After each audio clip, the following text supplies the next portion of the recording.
హైదరాబాద్లోని సైదాబాద్లో success the స్కూల్లో బలవంతపు మతబోధనలు, హిందూ పిల్లలపై మత ప్రచారం, సిస్టమాటిక్ బ్రెయిన్ వాషింగ్ అంటూ సంచలన హెడ్లైన్స్తో మీడియాలో ప్రచారం జరిగింది. అంతేకాదు స్కూల్ ముందు ధర్నాలు జరిగాయి, పోలీసులు వచ్చారు, చాలా పెద్ద రద్దాంతం కూడా జరిగింది. కానీ నిజాలు తెలిస్తే మీ ఫీజులు ఎగిరిపోతాయి. ఈ వీడియోలో మీకు తెలియని ఎన్నో విషయాలు ఉన్నాయి కాబట్టి ఎక్కడ కూడా స్కిప్ చేయకుండా ఈ వీడియోను చివరి వరకు చూడండి. ఈ కథ అంతా కూడా జూలై 11 మరియు జూలై 15 తేదీల మధ్య మొదలైంది. ఈ స్కూల్లో 2nd క్లాస్ చదువుతున్నటువంటి 6 ఏళ్ల హిందూ బాలుడు లియాన్స్ కృష్ణ స్కూల్ నుండి ఇంటికి వచ్చాడు. అతని అత్తగారు అయినటువంటి సుప్రియా గౌడ్ బాలుడి డైరీని చెక్ చేసినప్పుడు ఆమె తీవ్ర దిగ్భ్రాంతికి గురైంది. ఎందుకంటే ఆ డైరీలో దీని అతని సబ్జెక్ట్ కింద కల్మా 1-2 చదవండి, రీడ్ 1-2 కల్మా మరియు సూరే ఫాతిహా చదవండి, రీడ్ సూరే ఫాతిహా అని ఇంగ్లీష్లో రాసి ఉంది. దాని కింద క్లాస్ టీచర్ సంతకం కూడా ఉంది. సుప్రియా గౌడ్ వెంటనే ఆ డైరీ తీసుకుని స్కూల్కు వెళ్ళారు. అక్కడ ఆమె క్లాస్ టీచర్ను నిలదీశారు. ఈ సంభాషణకు సంబంధించిన ఒక వీడియో సోషల్ మీడియాలో విపరీతంగా వైరల్ అయింది. Religious matter, you cannot write that in the Hindu people books. No, that's not the reading Fateh, reading Kalma is not homework for our kids. I have recorded what you are telling right now. It is mandatory and it is, wait, let me talk, and it is mandatory on every children's book. Then you should also write that Bhagavad Gita is mandatory. Wait, excuse me, pehle bhi likha tha, strike off kya hai previous paper mein. I am not going to leave this name. Muttam kya kissa actually teacher రాయడమే తప్పు. రాయొద్దు. ఎందుకు రాస్తారు? ఎందుకు రాస్తారు? By mistake ఎట్లా రాస్తారు? బుర్ర ఉండి కావాలని బై మిస్టేక్ ఎట్లా రాస్తారు?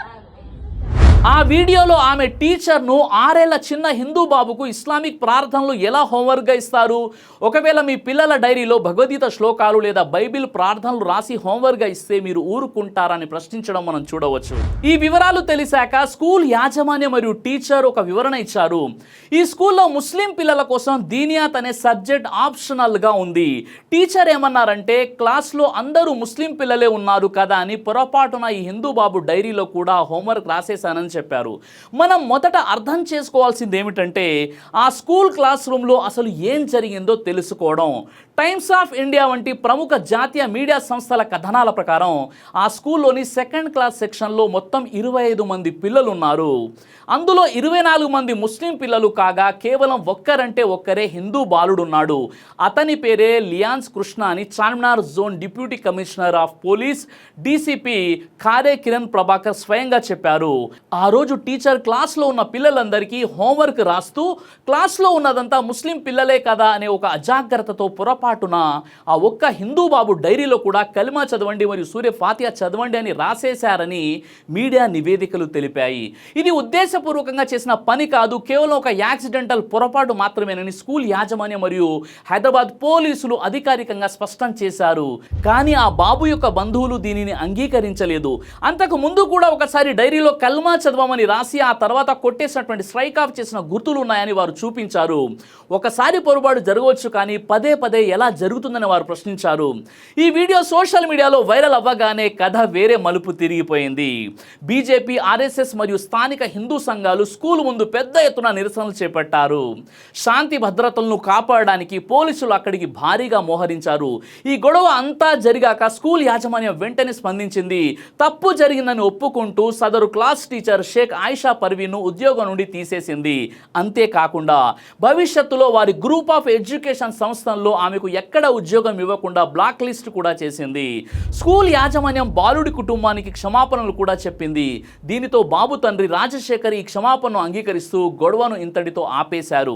సాధారణంగా ఇలాంటి విషయాలు బయటకు వచ్చినప్పుడు అందరూ పెద్ద పెద్ద గొడవలు ఊహిస్తారు. కానీ ఇక్కడ జరిగిందేంటో తెలుసా? స్కూల్ మేనేజ్మెంట్ తమ పొరపాటును వెంటనే ఒప్పుకుంది. తప్పు చేసిన టీచర్ను వెంటనే ఉద్యోగం నుండి తీసేసింది. బాబు తల్లిదండ్రులకు స్కూల్ యాజమాన్యం మనస్ఫూర్తిగా క్షమాపణలు కూడా చెప్పింది. బాలుడి తండ్రి జి రాజశేఖర్ గారు ఎంతో హుందాగా వ్యవహరించి ఆ క్షమాపణను అంగీకరించారు. అంతేకాకుండా తాము ఈ వివాదాన్ని ఇంతటితో ముగిస్తున్నామని, స్కూల్ తీసుకున్న చర్యలతో సంతృప్తి చెందామని, పోలీసులకు ఎలాంటి ఫిర్యాదు చేయదలుచుకోలేదని వారు లిఖితపూర్వకంగా రాసిచ్చారు. హిందూ కుటుంబం మరియు ముస్లిం యాజమాన్యం ఇద్దరు కలిసి కూర్చొని మాట్లాడుకొని ఒకే తాటిపైకి వచ్చారు. హైదరాబాద్ యొక్క గొప్ప గంగా గంగా జమున తహసీబ్కు మత సామరస్యానికి ఇది ఒక చక్కని నిదర్శనం. కానీ అసలైన వివాదం ఇక్కడే మొదలైంది. బాధితులు, స్కూల్ యాజమాన్యం ఇద్దరూ కలిసి రాజీ పడిపోయినా కొందరు బయటి వ్యక్తులు, రాజకీయ నాయకులు మాత్రం దీనిని వదిలిపెట్టలేదు. ఎందుకంటే ప్రశాంతంగా సమస్య ముగిసిపోతే కొందరికి రాజకీయ లాభం ఉండదు, వ్యూస్ రావు. అందుకే కొన్ని రాజకీయ శ్రేణులు స్కూల్ ముందు పెద్ద ఎత్తున గొడవలకు దిగాయి. స్కూల్ మూసివేయాలని డిమాండ్ చేశారు. కొంతమంది గుంపులుగా వచ్చి స్కూల్ గేట్లను ధ్వంసం చేసి లోపలికి వెళ్ళడానికి ప్రయత్నించారు. దీనివల్ల స్కూల్లోని చిన్న పిల్లలు, ఉపాధ్యాయులు తీవ్రమైన భయాందోళనకు గురయ్యారు. ఒక చిన్న పొరపాటుగా మొదలైన విషయాన్ని సమాజంలో అనవసరమైన ఉద్రిక్తతలు రగల్చడానికి కొందరు ఎలా ఉపయోగించుకున్నారు ఇక్కడ స్పష్టంగా అర్థమవుతుంది. హైదరాబాద్ పోలీసు మరియు చార్మినార్ జోన్ డీసీపీ కిరణ్ ప్రభాకర్ ఈ గొడవపై స్పందిస్తూ చాలా ముఖ్యమైన మాటలు చెప్పారు. ఇరు వర్గాలు అంటే పేరెంట్స్ మరియు స్కూల్ ఇప్పటికే ఒకే తాటిపై ఉన్నారు. సమస్య పరిష్కారమైంది కాబట్టి ఎవరు కూడా హిందూ ముస్లింల మధ్య మత విద్వేషాలు పెంచే ప్రయత్నం చేయకండి. సోషల్ మీడియాలో వచ్చే ఎలాంటి వదంతులను నమ్మకండి అని ప్రజలకు విజ్ఞప్తి కూడా చేశారు. అయితే ఇప్పుడు మనం ఈ వివాదంలో అత్యంత కీలకమైన, ప్రతి ఒక్కరు గుండె మీద చేయి వేసుకుని ఆలోచించాల్సిన ఒక ముఖ్యమైన కోణం గురించి మాట్లాడుకుందాం. అదేంటంటే, ఒక చిన్న ప్రమాదవశాత్తు జరిగిన పొరపాటును సోషల్ మీడియా మరియు మీడియా లాలసత్వం వల్ల ఎంత పెద్ద సామాజిక ఆందోళనగా మారిపోయింది. ఒక పేరెంట్గా లేదా బాబు పినతల్లిగా సుప్రియా గౌడ్ గారికి ఆ డైరీ చూడగానే ఆందోళన కలగడం, కోపం రావడం చాలా సహజం. కానీ ఆమె ఆ సంభాషణను రికార్డ్ చేసి సోషల్ మీడియాలో అప్లోడ్ చేయకుండా నేరుగా స్కూల్ ప్రిన్సిపాల్ లేదా మేనేజ్మెంట్తో ప్రశాంతంగా మాట్లాడి ఉంటే ఏమయ్యేది? నిజానికి స్కూల్ యాజమాన్యం తమ తప్పును వెంటనే ఒప్పుకుంది. బాధిత కుటుంబానికి క్షమాపణలు చెప్పింది. ఆ క్లాస్ టీచర్పై కఠిన చర్యలు తీసుకుంటూ ఉద్యోగం నుండి కూడా తొలగించేసింది. అంటే ఈ సమస్యను ఎలాంటి హంగామా లేకుండా చాలా ప్రశాంతంగా, హుందాగా స్కూల్ పరిధిలోనే పరిష్కరించుకునే అవకాశం ఉండింది. కానీ ఆ వీడియోని ఇంటర్నెట్లో షేర్ చేయడం వల్ల అది కాస్త ఒక పెద్ద మతపరమైన రంగు పులుముకుంది. మనం ఈ స్కూల్ లెక్కలను గమనిస్తే ఒక ముఖ్యమైన విషయం అర్థమవుతుంది. ఈ స్కూల్లో మొత్తం దాదాపు 700 మంది చదువుతుంటే అందులో దాదాపు 7 మాత్రమే హిందూ విద్యార్థులు ఉన్నారు. ఈ వివాదం జరిగిన సెకండ్ క్లాస్ కాకుండా మిగతా తరగతుల్లో చదువుతున్న ఏ ఒక్క హిందూ విద్యార్థి డైరీలోనూ ఇలాంటి హోంవర్క్ రాయలేదు. మిగతా హిందూ పిల్లలకు ఎలాంటి ఇబ్బంది ఎదురు కాలేదు. ఈ క్లాస్లోనే ఎందుకు జరిగిందంటే, సదరు సెకండ్ క్లాస్ సెక్షన్లో ఉన్న 25 మందిలో 24 మంది ముస్లిం పిల్లలే ఉన్నారు. ఆ 24 మంది పిల్లల కోసం దీనియాత్ అనే సబ్జెక్ట్ హోంవర్క్ రాస్తూ టీచర్ అజాగ్రత్త వల్ల పొరపాటున ఒక్క హిందూ బాబు డైరీలో కూడా రాసేశారు. ఇది కేవలం ఒక టీచర్ చేసిన అజాగ్రత్త పొరపాటే కానీ స్కూల్ మొత్తం హిందూ పిల్లలపై మతాన్ని రుద్దుతోందనడానికి ఎలాంటి ఆధారం లేదు. ఈ చిన్న విషయాన్ని గుర్తించకుండా ఇంటర్నెట్లో దీన్ని సిస్టమాటిక్ బ్రెయిన్ వాషింగ్ అంటూ ప్రచారం చేయడం ఎంతవరకు కరెక్టు? ఈ రోజుల్లో మన సమాజంలో ఒక ప్రమాదకరమైన ట్రెండ్ నడుస్తుంది. ఏదైనా చిన్న అపోహ లేదా గొడవ జరిగితే చాలు దాన్ని కూర్చొని మాట్లాడుకొని పరిశీలించుకునే ఓపిక ఎవరికి ఉండడం లేదు. వెంటనే ఫోన్ తీయడం, వీడియో రికార్డ్ చేయడం, సోషల్ మీడియాలో పెట్టి లైకులు, షేర్ల కోసం రచ్చ చేసేయడం కామన్ అయిపోయింది. దీనివల్ల సమాజంలో ఎంతటి ఆందోళన, భయాందోళనలు చెలరేగుతున్నాయో ఎవరు కూడా ఆలోచించడం లేదు. ఇక మన మీడియా ఛానళ్ళ గురించి ఎంత చెప్పుకుంటే అంత తక్కువ. అసలు నిజాలేంటో తెలుసుకోకుండా ఇరు వర్గాలు ఆల్రెడీ రాజీ పడ్డాయనే విషయాన్ని పక్కన పెట్టేసి రేటింగ్స్ కోసం, వ్యూస్ కోసం ఈ చిన్న పొరపాటును చాలా పెద్ద సమస్యగా చూపించాయి. స్కూల్లో బలవంతపు మత బోధనలు, చిన్న పిల్లలపై మత ప్రచారం అంటూ సంచలన హెడ్లైన్స్తో సమాజంలో మతాల మధ్య ఉద్రిక్తతలు పెంచేలా ప్రచారం చేశాయి. మీడియా మరియు సోషల్ మీడియా ఇన్ఫ్లుయెన్సర్లు కొంచెం బాధ్యతతో, విచక్షణతో వ్యవహరించి ఉంటే చిన్న పిల్లలు చదువుకునే ప్రశాంతమైన స్కూల్ వద్దకు 100 మంది పోలీసులు వచ్చి పహారా కాయాల్సినటువంటి పరిస్థితి వచ్చేది కాదు. అక్కడ లా అండ్ ఆర్డర్ సమస్య తలెత్తే పరిస్థితే వచ్చేది కాదు. మనమంతా కలిసిమెలిసి ఉండే ఒక గొప్ప సమాజంలో జీవిస్తున్నాం.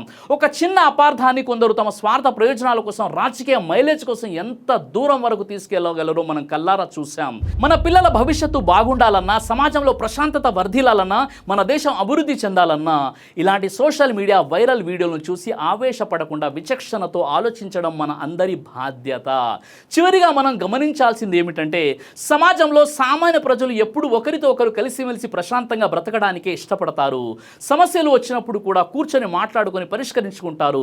కానీ కేవలం కొందరు స్వార్థపరులు మాత్రమే చిన్న చిన్న అపోహలను కూడా పెద్ద మతపరమైన వివాదాలుగా చూపించి వారు లాభపడాలని చూస్తూ ఉంటారు. ఈ సైదాబాద్ స్కూల్ ఘటన మనకు నేర్పేది ఒక్కటే, ప్రజల్లో ఐక్యత మరియు సామరస్యం ఉంటే బయట నుండి వచ్చే ఎలాంటి శక్తులు కూడా మనుషుల మధ్య గొడవలు పెట్టలేవు. ఈ విషయంలో మీ అభిప్రాయం ఏంటి? కామెంట్ కామెంట్ ద్వారా తెలియచేయండి. జై హింద్. దైవ ప్రవక్త ముహమ్మద్ సల్లల్లాహు అలైహి వసల్లం వారు తెలియజేశారు, కడుపుకు సంబంధించిన అన్ని రకాల వ్యాధులకు అద్భుతమైన ఔషధం తలిబిన. ఇది దైవ ప్రవక్త వారి సున్నత్, మంచి ఆహారం, ఇమ్యూనిటీ బూస్టర్. ఇందులో షిఫా ఉంది. ఇది మంచి ఔషధంగా కూడా పనిచేస్తుంది. కాబట్టి పిల్లలు అయినా పెద్దలు అయినా ఎవరైనా దీనిని ఉపయోగించవచ్చు. ఇందులో ఎలాంటి సైడ్ ఎఫెక్ట్ లేదు. ఖురాన్లో దైవం తెలియజేశాడు, తేనెలో మీకు స్వస్థత ఉంది. కాబట్టి స్వచ్ఛమైనటువంటి ఫారెస్ట్ హనీ కోసం మీరు సంప్రదించండి. అలాగే పురుషుల స్టామినా కోసం తయారు చేయబడినటువంటి హల్వా, ఇది అన్ని రకాల లైంగిక సమస్యలను దూరం చేసి వీర్య కణాల ఉత్పత్తికి సహాయపడుతుంది. మీ దాంపత్య జీవితాన్ని మరింత సంతోషకరంగా, ఆత్మవిశ్వాసంతో నింపడంలో సహాయపడుతుంది. మరో విషయం, ఇక డయాబెటీస్తో కేవలం మేనేజ్ చేస్తూ బ్రతకాల్సిన అవసరం లేదు. డయా కంట్రోల్ సప్లిమెంట్ కేవలం బ్లడ్ షుగర్ను తాత్కాలికంగా తగ్గించడం కాదు, డయాబెటీస్ అసలు కారణంపై పనిచేస్తుంది. అలాగే మన శరీరాన్ని నిశ్శబ్దంగా నాశనం చేసే ప్రమాదాల్లో కొలెస్ట్రాల్ ఒకటి. చెడు కొలెస్ట్రాల్, గుండె సమస్యలు మీ దగ్గరకు రాకుండా ఈ లిపిడ్ కంట్రోల్ అద్భుతంగా పనిచేస్తుంది. ఇందులో ఎలాంటి సైడ్ ఎఫెక్ట్స్ లేవు. ఇది కంప్లీట్గా హెర్బల్ ప్రొడక్ట్స్. కాబట్టి స్క్రీన్ పై కనిపిస్తున్నటువంటి నంబర్కి ఫోన్ చేసి ఆర్డర్ చేసుకోవచ్చు. కొరియర్ ఫెసిలిటీ కూడా అందుబాటులో ఉంది.